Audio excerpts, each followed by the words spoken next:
economic and social recovery and the partnerships that matter.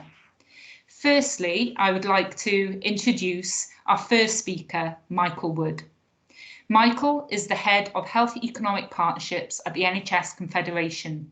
Michael advises NHS leaders nationally and locally on policy, strategy, partnership and funding relating to areas such as skills and workforce, estates, innovation, population health and finance. Michael is currently on a part-time secondment until June 2021 to NHS London, leading on attracting people into the NHS. Michael, over to you. Thank you very much, Nesta, and hi everyone, and great to be here. I shall share a presentation and just take you through some slides. Just opening up in front of us now. Wonderful, you should be able to see those. Yep, great to be here talking to this audience about what is such a timely and important issue. I'm going to go through these slides pretty quickly and then listen to our colleagues, Matilda and Tom, and then really looking forward to the open Q&A.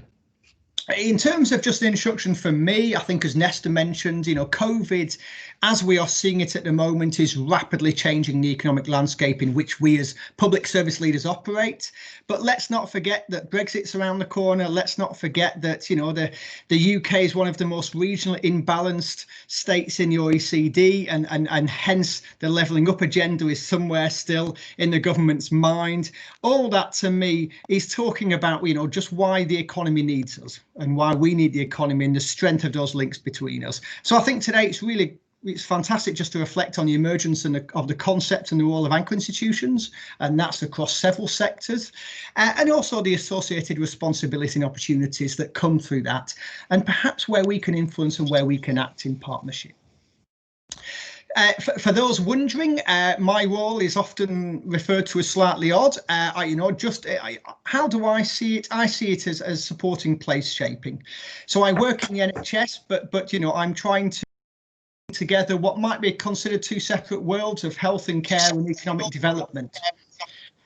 And you'll see me, I'm sort of hovering in that yellow box in the middle. I believe there's a fundamentally strong link between population health and inclusive growth. And I think the NHS should be involved in devolution and city and town deals, and understanding how we can together develop a vibrant place. So I like to think of myself as trying to bring these two aspects together.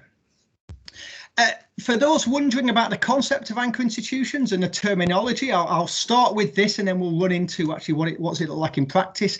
This is a very quick definition from the UK Commission for Employment and Skills. An anchor institution is one that, alongside its main function, plays a significant and recognised role in a locality by making a strategic contribution to the local economy. There's a few typical shared characteristics anchor institutions might have. One is spatial immobility, so organisations have strong ties to that particular geographic area. They're fixed, they're not going to move. One is the size, they tend to be large, so therefore large employers and pretty much significant purchasing power, and they tend to have a not-for-profit or social purpose. Clearly the NHS fits into that category, but I'm sure on the call today there's colleagues from local government, there's voluntary sector, housing associations, perhaps universities, colleges, maybe even we look at sports clubs or airports, etc. There are various institutions which would fit into that definition. The Health Foundation published a report not that long ago which really looked at this through the lens of the NHS, and this is just one infographic from that report. I would recommend people go away and just read that if they want to do some background reading, but you'll see there the scale of, Nesta mentioned the size of the NHS workforce. Think about our estates, think about our procurement package, think about our impact on the environment. Something really at the top right about the NHS as a civic partner. Perhaps that will come out today. So we know that anchor institutions matter to the economy, of course, never more so than in the depths of a recession.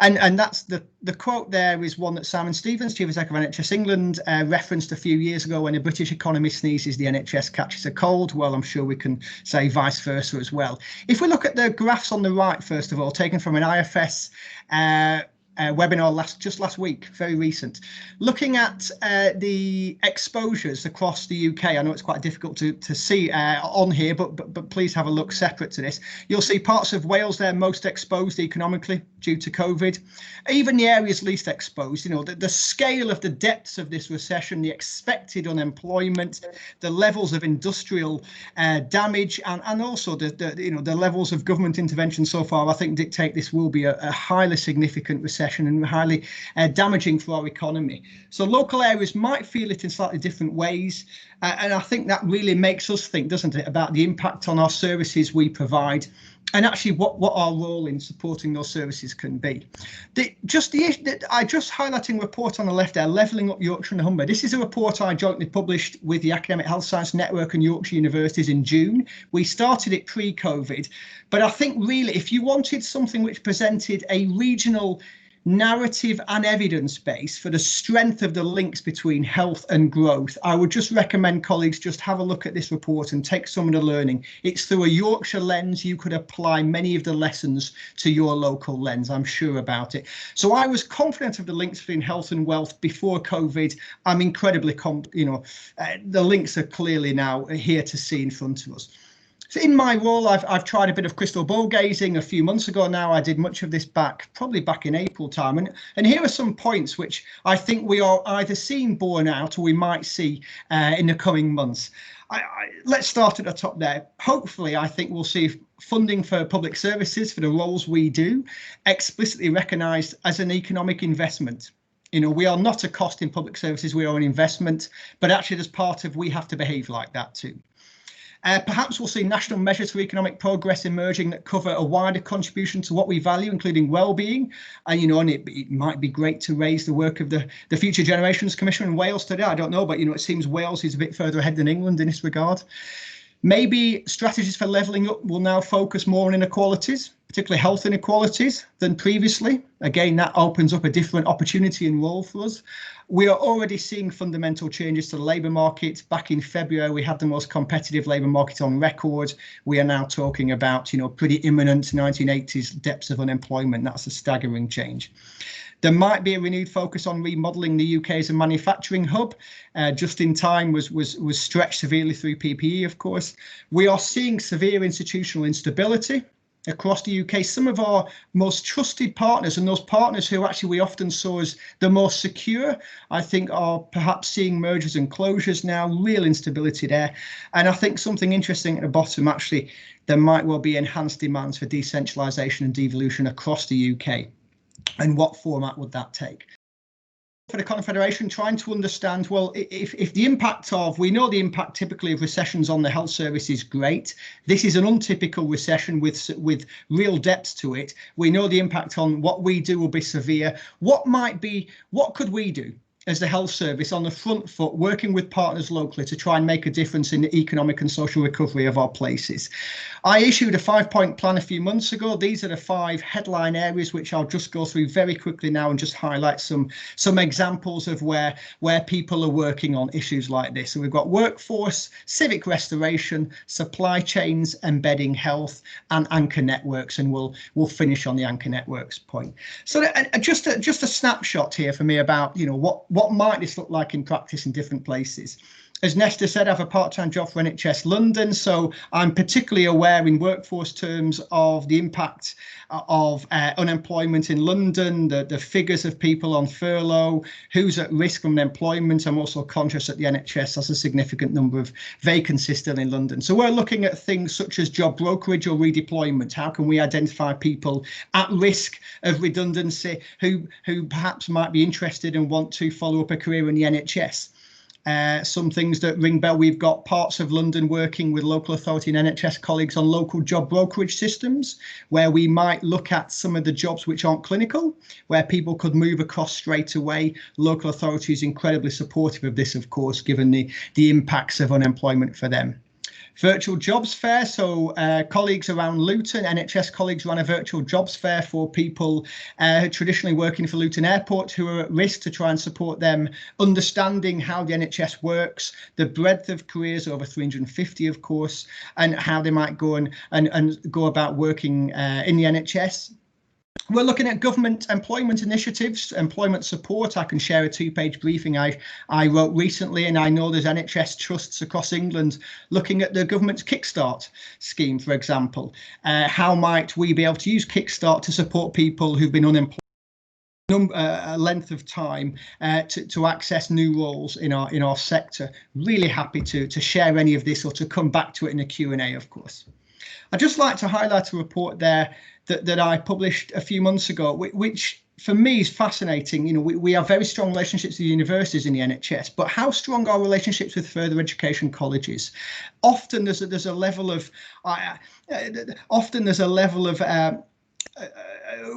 questions about how well we know what colleges can do and how we can maximise their role in supporting us to develop our own workforce. And colleges, of course, so often they're our main link into our community. So this is a report I've linked to there, which I would recommend colleagues who want to work with their further education colleges locally and just understand how to unlock that potential. Some recommendations there for them. And the last point on workforce living wage. And in London, as a London living wage, actually, there's a few trusts now, for example, working within London who've insourced some of their contracts for catering staff. That's increased the hourly pay from £7.50 an hour to £11 an hour, a significant difference to some of our local people. Civic restoration, very quickly, an issue which I'm quite excited about. I ran a roundtable last month on health on the high street. So we know the high streets are our cultural, economic and social hubs of our communities, yet they're experiencing severe challenges. And actually, my thought was, is there a time where a generational opportunity to almost recast the ethos of our high street?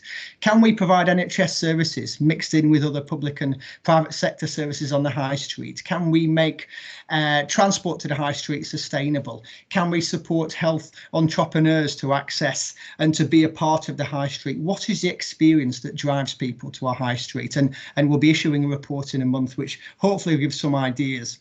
This links to the arts and the culture sector. I live in Brighton now, where our main festival month was cancelled due to COVID. That's a huge economic hit to the city. But of course, you know, the vibrancy of Brighton's linked to that prosperity of Brighton, which is linked to the health of Brighton. How can we come together with the arts and the culture sector, with VCSC organisations, with local community groups, just to understand the needs of our place from a social perspective and what we as a big anchor and a big local sector can support. Some other examples. I'm really passionate about the NHS being involved in regeneration. This could be large scale. The example there, very small on the bottom left, is the East Midlands in England, which has a regeneration project 3 times the size of the Olympic Park in London. Until a few months ago, the NHS wasn't involved in the scoping for this, but we've done a bit of work just to say this is going to be a generational change to how this place, you know, how its communities live, work, prosper and move. We should be in there. We should be influencing that and understanding the links to population health. But what's our offer? Well, if I'm building a new hospital now, how am I showing the economic and social value of that? I'm doing some work over in the Humber in England about developing a social value approach for a new hospital rebuild, which will really show the people of Grimsby, you know, just the impact, the value that this building and this development can have, and how it can influence supply chains, how it can support jobs locally. You know, it's not going to be a gleaming hospital that people will walk past and feel disconnected to the local area. Climate change is an incredibly important part of this too, and of course, to build back better and local areas look to build back better. I think there's a clear green agenda there that the NHS needs to tap into.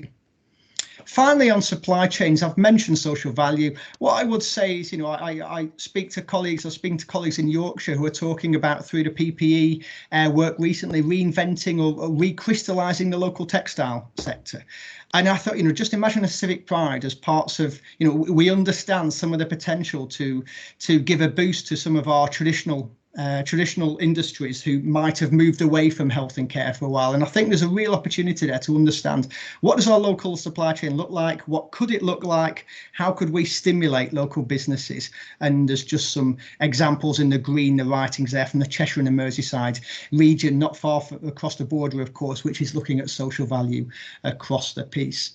I include this slide because I think it's fantastic. It was the chair of the Merseycare Mental Health Trust at a roundtable I held about a month ago, just talking about, I guess, we're talking today about how we support our local communities. Well, of course, our staff live in those local communities. And this is just a slide she used where, you consider every green dot represents a member of the Merseycare staff living in the top 10 most deprived areas. It just makes me think about the data. It makes me think about, well, what do we know about our communities? What do we know about our own staff? Once we start to understand and realise where our staff live, the challenges they face, what our communities look like, then actually we can start to understand perhaps what solutions might be that we can support communities and our staff, and understand our own impact in different ways. So I just include that as a slide as an example. And this is, again, this is a trust which, for example, took over a library in the most deprived part of their footprint when the local authority was struggling to sustain it. So that's civic partnership coming in there, I think, which is fascinating.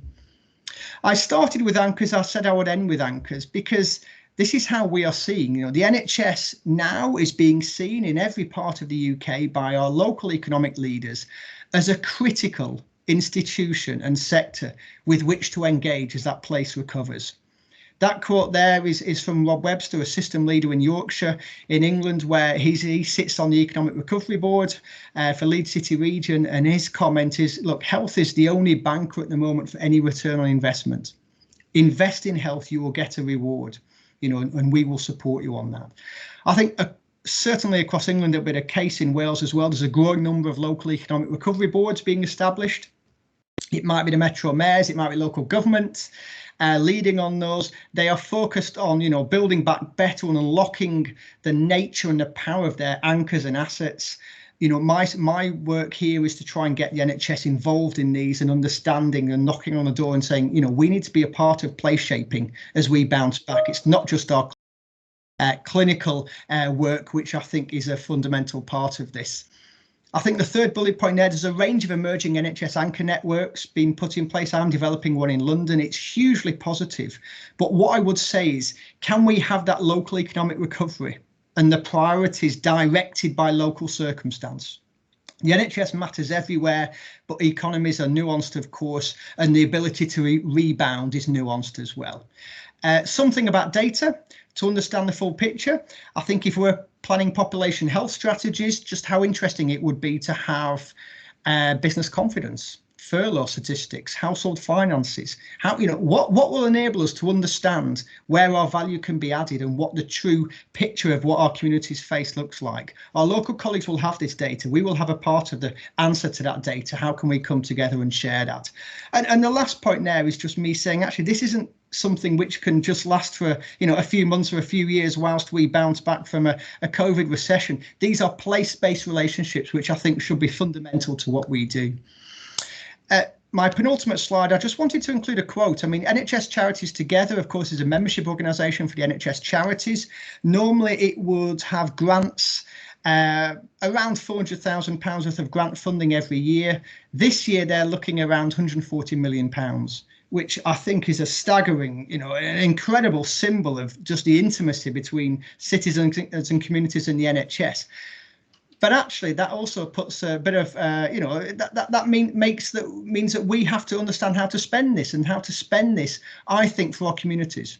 And so we'll look at the Charities Together chief executive there, given a quote there about perhaps, some of the grant themes of their funding are around reducing health inequalities, increasing preventative measures, and again, looking at the 5-point plan I've just outlined, which actually might just help develop a different style of response through our charities. And I will be very keen and happy to support any of those.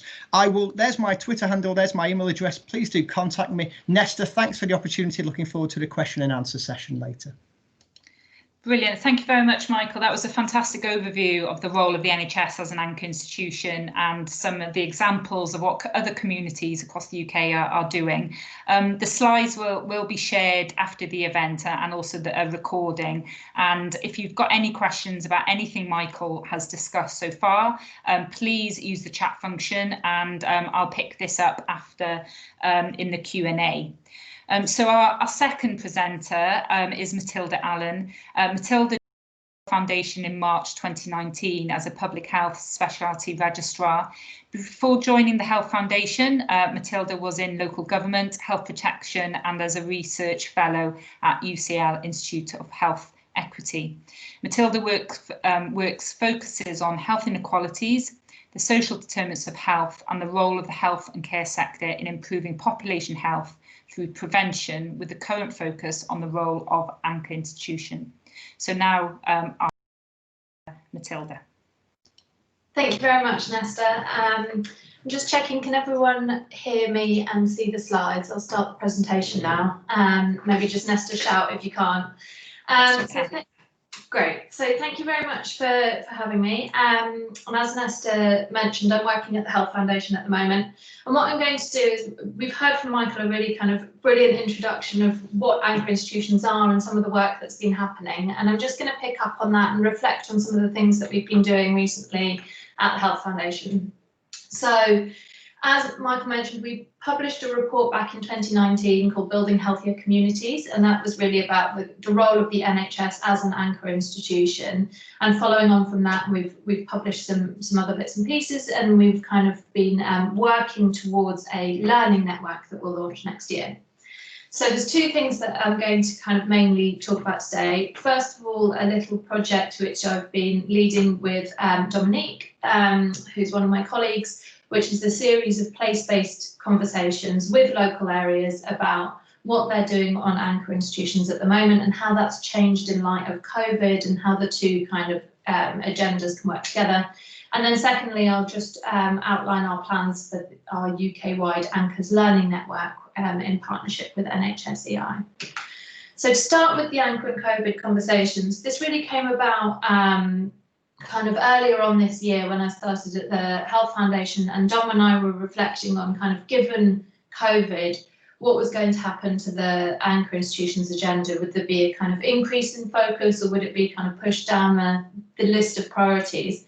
I think it became pretty quickly apparent that actually for a lot of places there was a real increase in interest and an increase in focus, and really bringing this together with the idea of a kind of COVID response. We published this blog back in June. At that point, I think we were slightly optimistically thinking of kind of a post-COVID world, and now we're very much thinking more about what needs to be done now with COVID, and we can't really wait for COVID to be over before we start thinking about local economic regeneration and development and the role of the NHS in that. So really what we've been focusing on is, in light of COVID, what are some of the new opportunities for the anchor agenda? What are some of the new challenges and also the new priorities? I've kind of mentioned a little bit about why we're doing this work, but really kind of, first of all, it was to update our own thinking and understanding of how anchor institutions work in light of COVID. Secondly, we've kind of increased our focus on place-based approaches. The report that we published back in 2019 was very much focused on the NHS, and that is our kind of starting point and our lens for a lot of this work.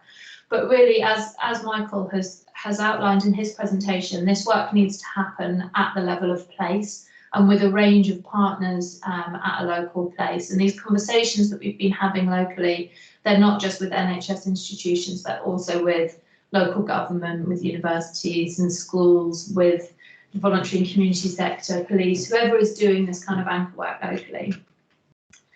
We've also kind of increased our focus on inequalities, and I think that one of the things that has happened through COVID is NHS institutions have increased their focus on inequalities and the disproportionate impact of COVID, particularly on Black and minority ethnic groups, and how to harness that increased interest and concern in some of the anchor work.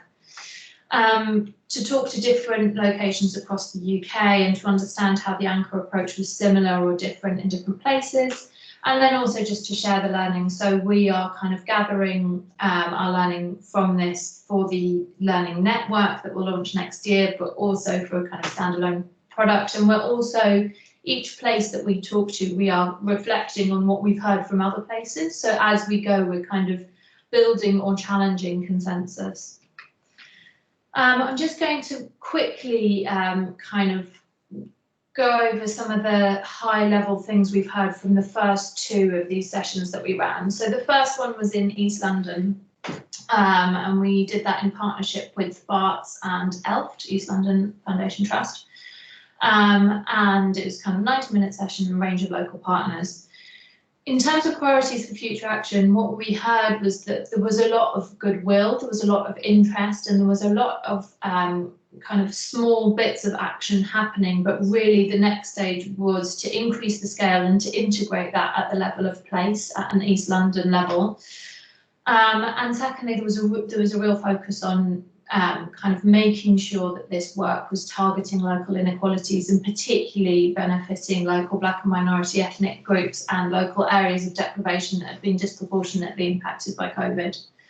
In terms of challenges, there was something about kind of how do we make sure this has impact? How do we make sure that what we're doing has depth and real kind of change within communities rather than just a surface level or a rebadging or a kind of higher level strategy that isn't really changing people's lived experience. And then secondly, a kind of challenge of national legislation, particularly around procurement and social value, and how far local areas or local organisations felt they could and should go within that framework.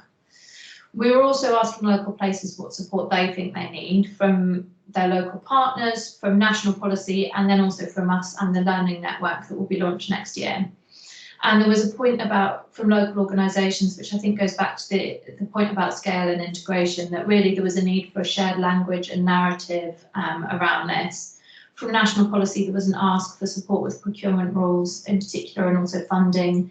And then from the Health Foundation, case studies and implementation advice. The second session that we did was Mid and South Essex.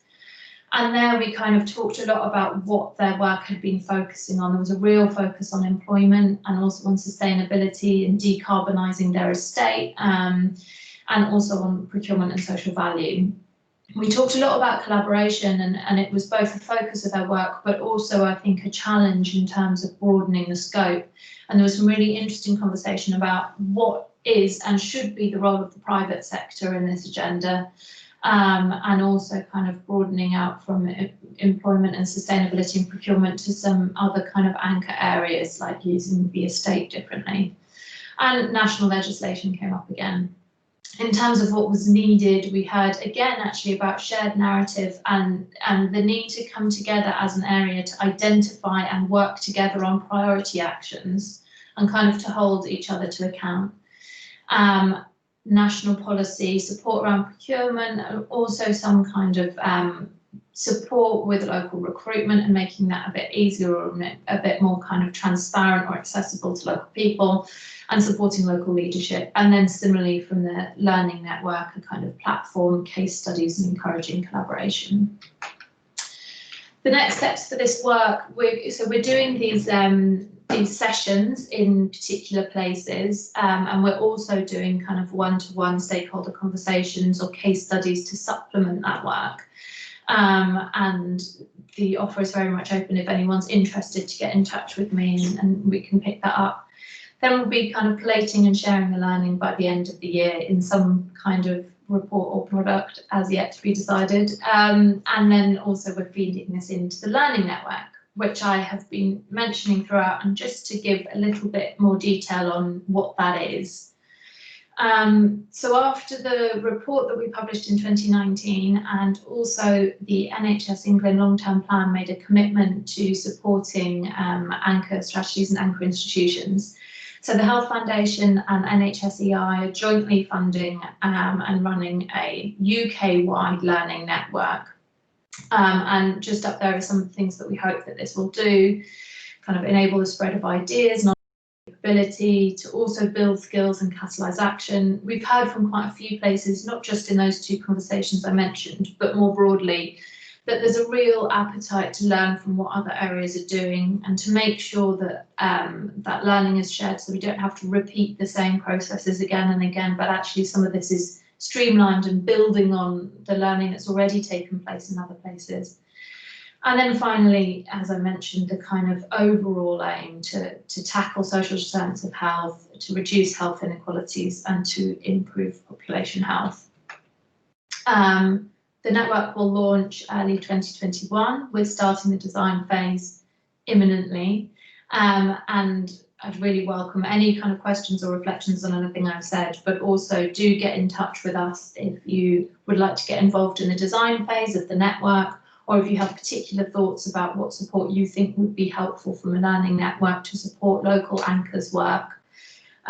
There's a generic email address there, which is the anchors team, which is kind of 3 or 4 of us at the Health Foundation that we can pick up. And then finally, on the last slide, that's me. And do get in touch, but also very keen to hear any questions or observations after Tom. Brilliant. Thank you very much, Matilda. That was really interesting, and I'm sure a lot of the attendees were interested in hearing the reflections following COVID-19 and also wanting to get involved, I'm sure, and hear more about the UK-wide Anchor Learning Network. So our final presenter speaker today is Tom Lloyd-Goodwin. He is the Associate Director for the Centre for Local Economic Strategies. And I'm really pleased that he's able to join us today to provide a brief overview of their work. Tom joined CLES in May 2018, having worked with numerous organisations across local government, academia, the NHS and the voluntary and community sector. Tom, if you'd like to say a few words, and then we'll go on to Q&A. Great, thanks all, and thanks for having me. I'll just keep it relatively brief. I've had some great detail there from Michael and Matilda. So yeah, as I'm Associate Director of Policy at CLES, lead on policy for the organisation. I led on the research that resulted in the Health Foundation report that was published last year on kind of proving the concept of anchor institutions within the NHS. Just briefly about CLES, in case you don't know who we are. So we're the national organisation for local economies, committed to realising progressive economics of people, place and planet. We've got a firm commitment to places and communities across the UK who are experiencing social and economic inequality, lack of opportunity, and a fundamental aim really is to achieve social justice, good local economies and effective public services for everyone everywhere. I suppose we've been on this anchor agenda for the last 10 years, really helping anchor institutions to maximise their social, economic and environmental impact. So yeah, really welcome Michael and Matilda's inputs, just to kind of reflect on a couple of things before we move into the Q&A. I guess firstly, this idea is that whilst COVID's obviously initially presented as a public health crisis, its impact is now spawning parallel economic and social crises, and this is inevitably going to take the toll on the nation's health, and we therefore need to start really considering at scale the wider role of health institutions in local economic, social recovery and reform. So, you know, as the work that Matilda mentioned, the Health Foundation report last year, which we contributed to, you know, that really demonstrated that anchor institutions are organisations which have presence and heft within local economies. You know, they can exert sizable influence through their commissioning and procurement processes, through the workforce and employment capacity, and through creative use of their land, property and assets. And crucially, positive use of these aspects can really affect change within the wider determinants of health. So, you know, the NHS has always been part focused on this wider anchor role, I guess. You know, it's a social contract with the British people to deliver well-being, and across its range of services, its mission extends, of course, beyond making us better when we're ill. It's also about making sure that we don't fall ill in the first place. But I suppose in terms of some reflections on advancing this anchor agenda, you know, the NHS, probably more so in England, does remain slightly throttled by a bit of a muddled policy context and the absence of a clear implementation plan, which kind of will enable this amplification of anchor practice at scale. And I think this is particularly true, as Matilda kind of alluded to, in its abilities to adopt progressive local spend policies, where the call for the NHS to drive increasing amounts of procurement activity through centralised procurement systems does run counter to this idea of kind of local, more socially virtuous spending. In Wales, fortunately, we're starting to see a bit of a clearer policy context emerge. So CLES is now working with the Welsh Government to understand where all public spending goes within Wales and how it could be potentially repurposed to support vulnerable enterprises and local economic sectors. So This has involved a massive data exercise on our part to look at where spending goes across Wales, seeing where the leakages are, and investigating where more local and more virtuous alternatives might exist to meet demand within the Welsh economy. And we're now working with public service boards across Wales to implement a more progressive approach to procurement. So this obviously includes within it the local NHS. So there are 4 areas that we're doing this in: is Conway, Cwmtaf, Gwent and Ceredigion, and we're also doing a similar of England, we should say, actually, and kind of this also involves the NHS. We're doing some work in Birmingham where we've established an anchor network, bringing together 7 different anchors, including the NHS, the council, the university, colleges, housing associations, and that's looking at how they can use their combined workforce of over 50,000 people and a budget of over 5 billion to deal with the impact of COVID-19.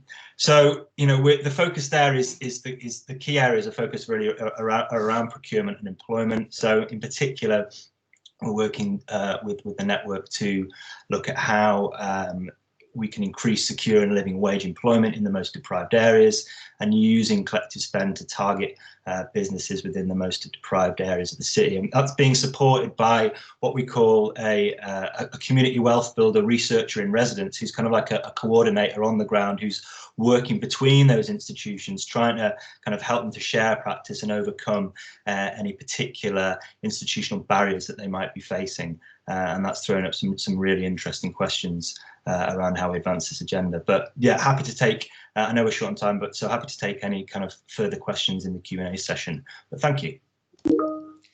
Brilliant. Thank you very much, Tom, and thank you to all the presenters. So if you can, the presenters can put their cameras on, and it's now an opportunity for all of you as delegates to ask questions in the chat function. And as you type away, we've had 1 or 2 questions before today's webinar, which I'll open up to the 3 speakers. So one of the questions that we was, how can the NHS get around procurement rules to enable a greater use of local supply chains, keeping the money circulating longer in the local economy? So how can the NHS get around procurement rules to enable a greater use of local supply chains, keeping the money circulating longer in the local economy?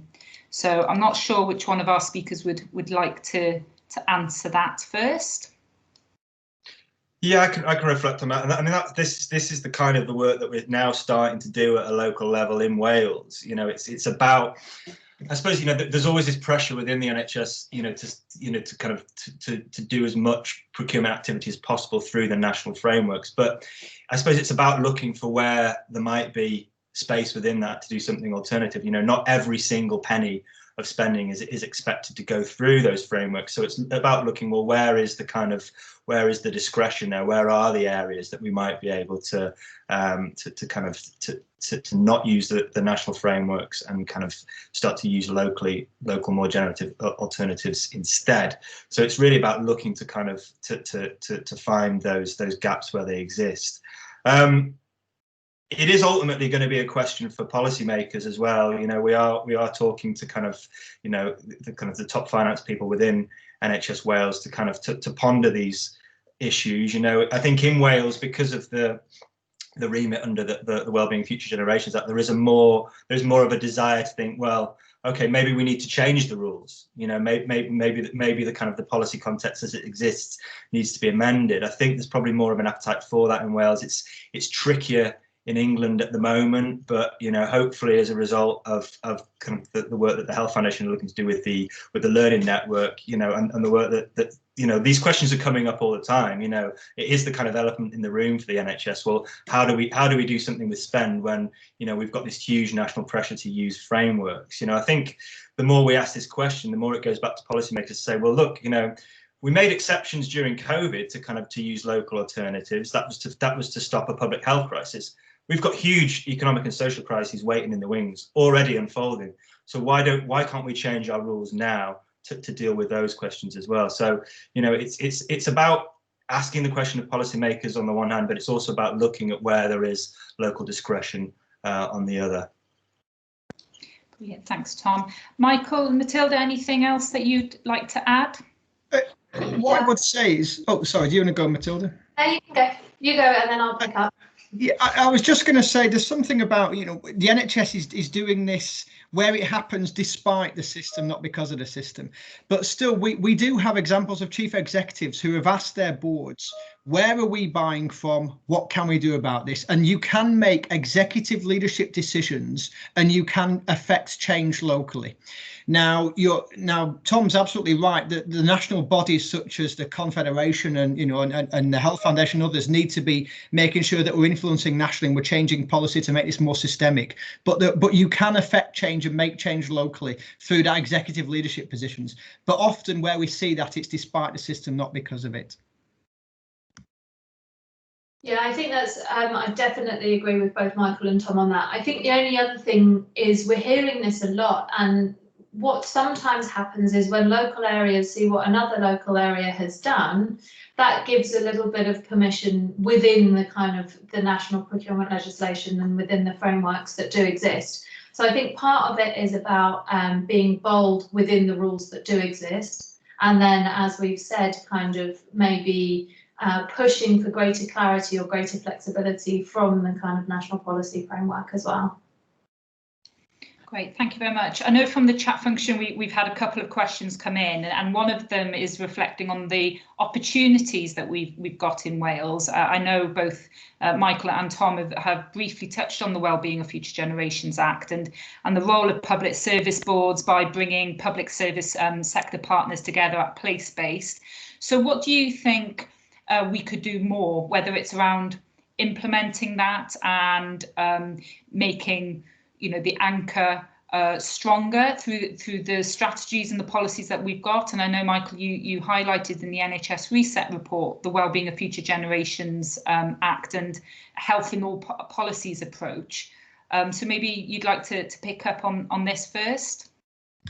Yes, I mean, the whole, you know, when I talk about this locally, you know, the question ultimately is one, you know, reflecting back to the local colleagues, as Matilda talked about, it's the conversations you're having locally. So, you know, the NHS in isolation, you know, cannot possibly understand its value and cannot possibly understand where its value is felt. It's felt by our partners locally. What I would say is where is the narrative of health and growth? You know, to develop a thriving place takes leadership from across that place, from the different sectors, and understanding that health and the local economy are intrinsically linked together. So if you have something like the Wellbeing of Future Generations Act, you've clearly got the governmental symbol that this matters. Unlike, you know, if you walk around Whitehall, you will not get different government departments working together on a common narrative. That is clearly lacking in the English devolution context. Absolutely. So if you have that at the governmental level in Wales, that's a massive advantage. Locally, you know, public service boards, you know, whatever the framing and title of those, how are we talking together locally where we are sharing that common understanding about what our place needs, about the economic strengths, about actually where, you know, where investment should lie? That is the mechanism by which you will affect change. You know, and that is, you know, everything we're trying in our different parts of the UK is trying to bring together the place leaders to affect local change. Wales has that governmental, you know, cross narrative that's vital. I think now it's about using, and it might be, as Sue's mentioned in comments, like public service boards to bring that narrative locally. And then once you start that conversation, I think, you know, some of the ideas we've raised today will be very applicable, but there'll be other ideas based on the nuance of your local circumstance. Tom, anything else that you'd like to add? Yeah, I think that the great advantage that Wales has is these public service board structures, which are kind of like de facto anchor networks that have already been established. You know, like, I suppose in England, for example, there isn't that kind of there isn't the same structure there. But where we've set up anchor networks, the great thing when you've got different kinds of anchor institutions working together, so, you know, the council and the NHS, you know, or as we've seen in Birmingham, housing associations, you've got, you know, different people can bring different expertise to the table. So, for example, in Birmingham, you've got housing associations that are part of that network who have a deep understanding of the labour market, for example, and they know who is at risk for redundancy. And what they're doing is they're putting those people in touch with the NHS who need to employ people within within health roles within hospital trusts, and indeed within local authorities who need to employ carers. So it's that it's the working together that you get by having different kinds of anchor institutions in the same room with each other, and that of course is what we've got in Wales with public service boards. So those are going to be a really important vehicle to drive this forward. Great, thank you, Tom. There's a couple of comments in the chat box around the rurality of Wales and what does local mean. How is local placed in the NHS anchor thinking? And I know, Michael, you've touched on this in regards to your experiences in Brighton, but Matilda, in regards to your work, what does local anchor look like? I think it's a really good question, and I think it's actually the point where a lot of local actors are at now is what do we mean when we say place or place-based? What do we mean when we talk about local collaborations? At what area? And I think that part of the issue that can sometimes be a bit paralysing is a recognition that some things need to happen hyper-locally, really down to a neighbourhood level, and that sometimes that's where the understanding of a community's needs and assets and experiences and the kind of, the local school and the local community centre, that's where that knowledge and that connection exists. But then maybe some of the resources and some of the strategy sits at a slightly higher level. Maybe that's kind of local authority. And then there's a whole regional level. And as Michael mentioned, there's the work going on in London with the regional network. And as Tom mentioned, there's a kind of Birmingham Anchors network. And I think there's something to be done, which a lot of people are thinking about, but is also really place specific between different places, is to map out what happens at each level and where the value of acting at each level is and what can be gained from acting at each level.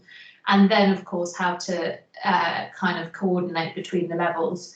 But I think it can be seen as an opportunity as well as a challenge, because there's clearly things that we can do on an anchor agenda at a range of different geographies. And it's just about having a bit of a sense of that and mapping it out and having a clear kind of plan, I guess. Great, thank you. So we've had a lot of questions in the chat box. I'll probably just pick up on two more. So how does the NHS view of itself as an anchor organisation ensure it links with place-based and other anchor organisations, including, universities we've touched on, but also the links with third sector and housing associations? So how do we work better with other large anchor institutions, but also our local communities? So, Michael, do you want to start on this question? Yeah, a few points here, and I guess it picks up on Matilda's that sense about what you can change at the different levels, because there'll be a part of this, there'll be, the VCSE community, they'll be active absolutely on the streets at ground level, and that community elements of change, and there'll be some things that might want to be done, at scale. There's something about, the NHS has a role in supporting our places, but we have to work and understand who the other place leaders are. So it's not a case about what's the NHS going to do by itself. Who are the routine place leaders that will decide what the policy around the high streets is, that will decide economic development policy, that will look at, that will understand the different strengths of this area. So how confident are we that if we take whichever part of Wales we're in, that we have the relationships and the understanding of the influencers that we need to talk to, so that's the first question. Who is out there? We can come up with a list now of your typical anchor institutions, to use a concept, who you should be engaging with, but actually they'll be slightly different in different areas. There'll be some individuals who might move between the sectors who are absolutely intrinsically glued into that community. There'll be different issues which matter in different places. This webinar, I think, is an overview of sort of the totality of where we can affect change. But conversations in Fleetwood, Lancashire, are very different to conversations in Newham. And actually, and there's something about on the ground understanding who we're going to stand shoulder to shoulder with because ultimately we are there to support our communities. So I think it's that first step almost is getting outside, if we're in a hospital walls, and trying to work out who to work with, what to share with, and to try and get some of the data, which, Tom referenced the data. I think there's an awful lot of what we, that slide I used about the Mersey Care Trust, where the staff live, simple things we can do, which I think just will open our eyes to the art of the possible, and will then open doors to partners who we can shape this with. Great, thank you, Michael. And I guess one of the last questions I'll pick up on from the chat function is around health inequalities, which has again been really highlighted in response to COVID and as a result of the pandemic. So how do we secure strategic shared budgets that work across sectors, whether it's with health, education, community, that focuses on preventative initiatives? So who would like to answer that? Matilda, you're shaking your head, so it's a really good question, and I'm not sure that I have an answer about how to secure shared budgets. I think that though we are at, which is kind of what I was alluding to, my feeling is that we are at a kind of point of opportunity where the focus on inequalities and on what we in the kind of public health would call social determinants of health, but other people kind of do without even calling it anything. That is moving up the agenda within the NHS. And actually, it doesn't take much to find the partners who have been doing this for years, particularly in the community. And actually, in my view, the NHS has not been particularly good at partnering with in a lot of places, and at really understanding the root causes of health and health inequalities within their communities.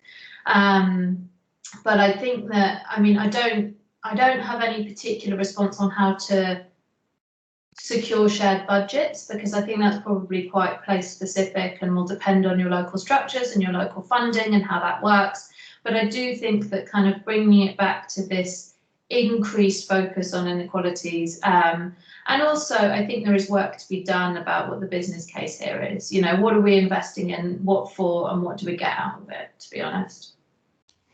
Great, thank you. Michael, Tom, any final reflections?